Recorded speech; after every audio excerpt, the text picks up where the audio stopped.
Hello everyone. ये कहानी है एक लड़के की जो परीक्षा में फेल हो गया। उसी के दोस्त ने उसके फेल होने का खूब मजाक बनाया। लड़का ये सब सहन नहीं कर पाया और अपने घर लौट आया। वो इतना उस विषय में सोचने लगा कि तनाव में डूब गया। माँ बाप ने लड़के को बहुत समझाया, बेटा फेल होना इतनी बड़ी बात नहीं है कि तुम इतना परेशान हो जाओ और आगे के जीवन पर प्रश्न चिन्ह लगा बैठो। जब तक इंसान अच्छे बुरे, सफलता असफलता के दौर से खुद नहीं गुजरता, तब तक वह जीवन को अच्छे से नहीं समझ पाता और बड़े काम भी नहीं कर सकता। लेकिन उसे उनकी बातों से ना कोई फर्क पड़ा, ना संतुष्टि हुई।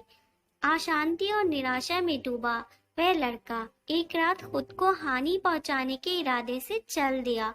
रास्ते चलते चलते उसे एक बौद्ध मठ दिखाई दिया। वहां से कुछ आवाजें आ रही थी। लड़का उत्सुकतावश मठ के अंदर प्रवेश कर गया।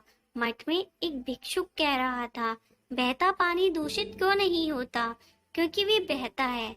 उसके मार्ग में आगे आने वाली बाधाएं उसे क्यों रोक नहीं पाती?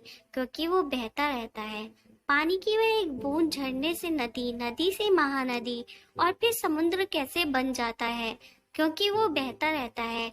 इसलिए मेरे दोस्तों, आप भी कभी रुको मत, बहते रहो। कुछ असफलताएं आती हैं, पर तुम उनसे घबराओ मत। उन्हें लाग कर मेहनत करते चलो, उनका सामना करो, उनसे सीखो और आगे बढ़ो।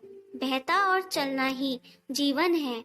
असफलता से घबराकर रुक गए तो उसी तरह सड़ जाओगे जैसे रुका हुआ पानी सड़ जाता है। इन शब्दों को सुनकर लड़के के मन में नई हिम्मत जागी। उसने मन में ये ठान लिया कि उसे भी बहते जल की तरह ही बनना है।